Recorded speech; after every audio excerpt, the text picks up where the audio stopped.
नमस्कार। जीवन दर्शन बाई राजेश कुमार में आपका हार्दिक स्वागत है। आज का विषय है कर भला हो भला। मनुष्य का जीवन बहुत मुश्किल से मिलता है।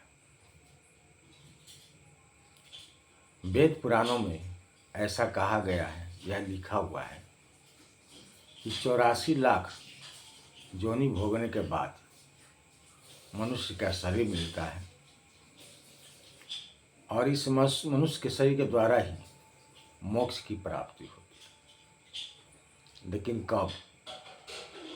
जब आप सत्य कर्म कीजिएगा तब। सत्य में कर्म करते हुए भगवान के बताए हुए रास्ते पर अगर आप भक्ति करते हैं तो परम धाम को आपको प्राप्ति मिलती है, भव सागर पार होते हैं और तब जाके आपको मुक्ति मिलता है। अगर आप लालच माया मोह में पड़ जाते हैं, लालची बन जाते हैं और बुरे कर्म करना शुरू कर देते हैं तो फिर से उस बुरे कर्म को भोगने के लिए आपको जन्म लेना होगा।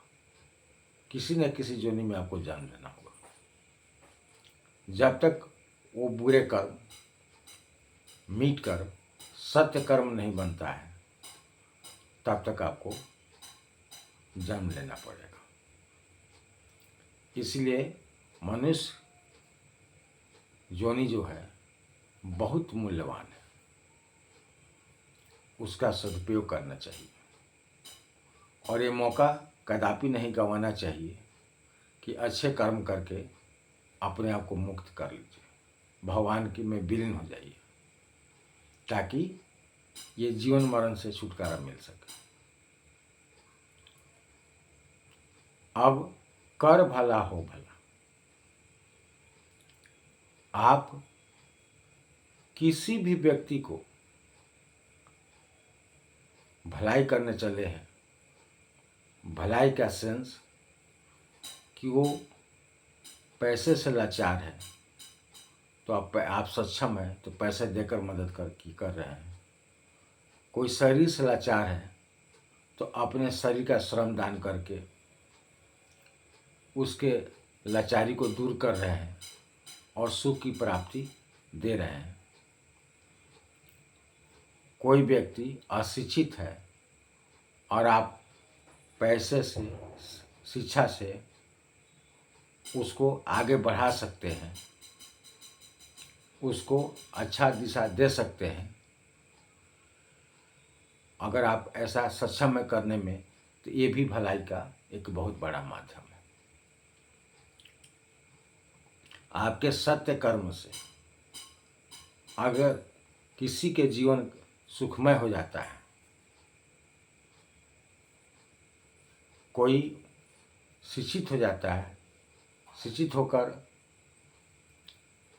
मुक्ति के द्वार तक पहुंच जाता है और मुक्त हो जाता है तो इससे आपको खुद की भलाई होती है, क्योंकि यह पुण्य आपके नाम पर दर्ज हो जाता है और भगवान इसका फल जरूर देते हैं।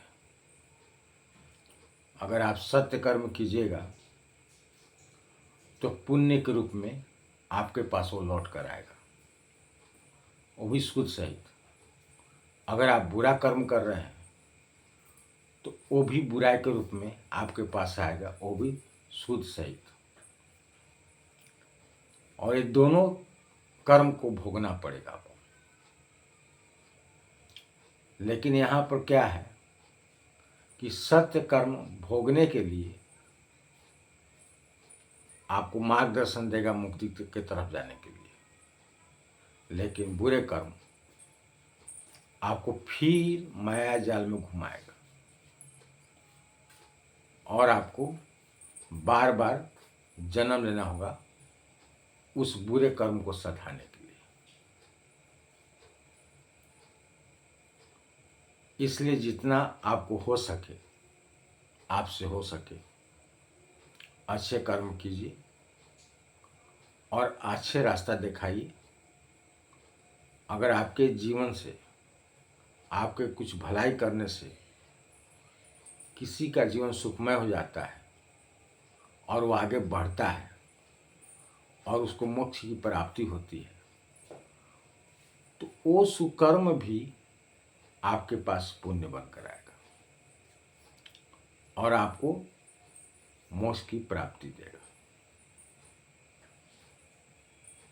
इसलिए आप अपना कर्म कीजिए, जिससे आप सक्षम हैं वो काम करते रहिए, किसी का बुरा मत कीजिए।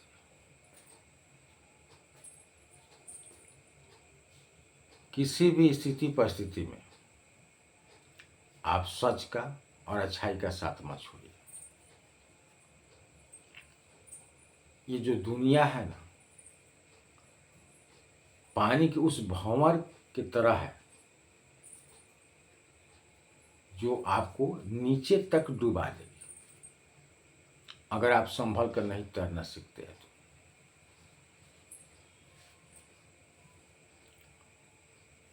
अथाह समुंदर में आपको डुबकी लगाकर चलना है और भव सागर पार जाना है। तो भव सागर पार जाने के लिए आपको हर तरह से तैयार रहना होगा, क्योंकि जब आप तैरना शुरू कीजिएगा तो बुरे आत्मा आपको हर तरह से पीछा करेगी और वो अपने आप में शामिल करेगी कि भी बुरा बन जाए और मेरे साथ ही रहे, जो कष्ट मुझे है इसको भी हो। इन सब चीज़ों पर आपको ध्यान नहीं देना है, बल्कि आप अपने एक ही लक्ष्य बनाइए कि हमको भव सागर पार जाना है। भगवान का भजन, नाम जाप कभी नहीं छूटना चाहिए।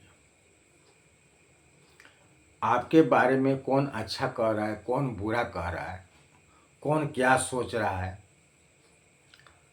आज का ज़माना तो ऐसा हो गया है कि आप किसी को रास्ता दिखाइए तो आपके बात को कम समझेगा, लेकिन कोई बुरा आत्मा उसको कहता है कि उस व्यक्ति के बात क्यों मान रहे हो, तुम अपना व्यर्थ समय क्यों गंवा रहे हो,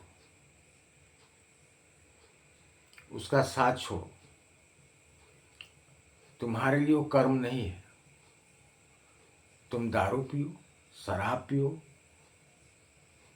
बुरे कर्म करो, पैसा कमाओ, गलत तरीका से भी कमाओ, लेकिन कमाओ। एक ही लक्ष्य बनाओ कि मुझे पैसा कमाना है, चाहे लूट मार से हो या फिर किसी तरह से इनलीगल हो।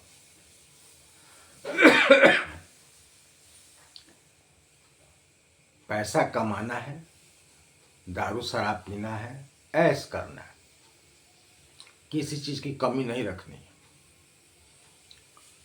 लेकिन यहीं पर इंसान मार खा जाता है। पैसे कमाने के चक्कर में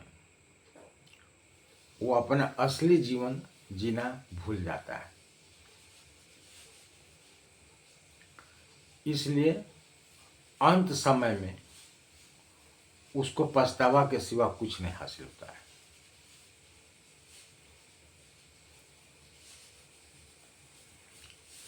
और जब प्राण पखेरु हो जाती है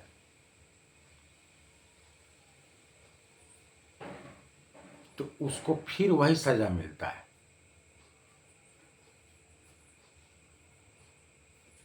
84 लाख जोनी में उसका आत्मा भटकता है और तरह तरह के कष्ट भोगकर फिर वो मनुष्य का जोनी लेता है।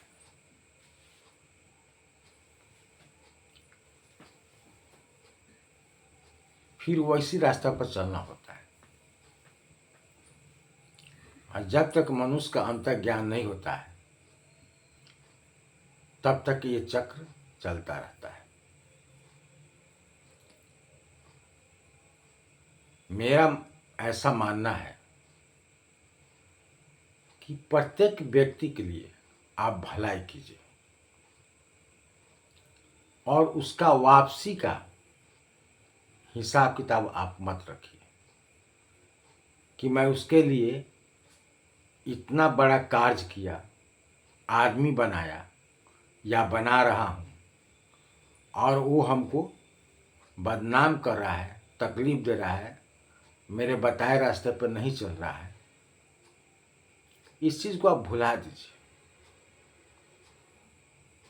आपका काम है खेतों में पानी पटाना। फसल होगा या ना होगा ये आपका काम नहीं है। जैसा खेत में बीज बोएगा वो चीज़ उपजेगा, ये सत्य है। अगर हम उसी खेत में अगर सरसों का बीज डालते हैं तो धान कदापि नहीं हो सकता है, सरसों ही होगा। अगर हम धान बोते हैं तो उसमें गेहूं नहीं हो सकता है, धान ही होगा। लेकिन जो कुछ होगा आपके प्रयास से, यानी कि आप पानी दे रहे हैं तो उसमें जो बीज बोया जाएगा वही चीज फलेगा।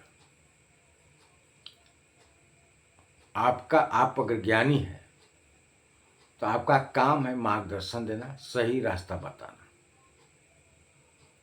अगर वो आपके बताए रास्ते पर नहीं चलता है, जैसे आप मान लीजिए किसी को मना किए कि दारू सेवन नहीं करना चाहिए, इससे विनाश होता है शरीर का भी, परिवार का भी, समाज का भी, और वो नहीं मानता है, बार बार पीता है,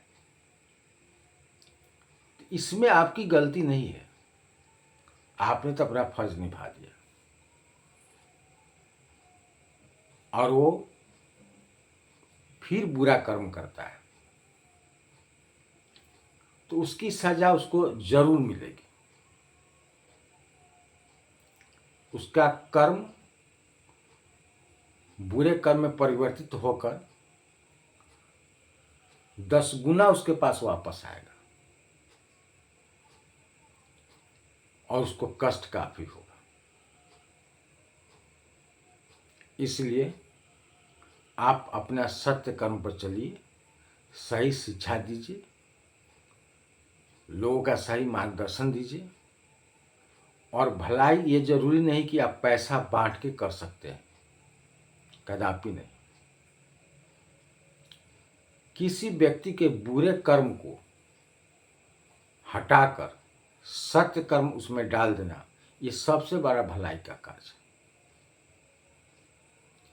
सही माने में भलाई उसको बोलते हैं कि मनुष्य अगर भटक कर बुरे कर्म कर रहा है और मोक्ष की प्राप्ति की तरफ नहीं जा रहा है और आप उसको ज्ञान देकर उसके अंतःकरण को प्रकाशित करके अगर आप मोक्ष प्राप्ति की तरफ उसको भेज देते हैं तो सबसे बड़ा भलाई का कार्य आपने जीवन में कर दिया। उस व्यक्ति को, उस आत्मा को आपने परमात्मा से मिला दिया। इसको सही माने में भलाई कहा जाता है, न कि भाई वो गरीब है उसको कुछ पैसा दे दो, उसका कपड़ा फटा हुआ है उसको एक कपड़ा दे दो, वो उसका बच्चा गरीब है नहीं पढ़ पा रहा है उसको पढ़ाई दे दो। नहीं, इसको भलाई नहीं बोलते हैं, इसको सहायता मदद बोलते हैं।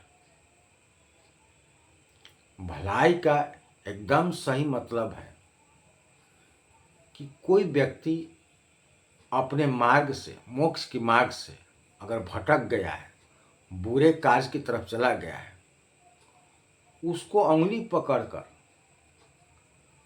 और अंतः ज्ञान के माध्यम से उसके आत्मा के अंतर ज्ञान को प्रकाशित कर कर फिर मुक्ति के मार्ग पर चलने को मजबूर कर देना ही भलाई होता है, ताकि वो व्यक्ति का कल्याण हो जाए, मुक्ति मिल जाए, मोक्ष की प्राप्ति हो जाए और वो परमात्मा में विलीन हो जाए। भलाई का सही माने मतलब यही होता है। बहुत बहुत धन्यवाद आपका। हर हर महादेव, हर हर महादेव।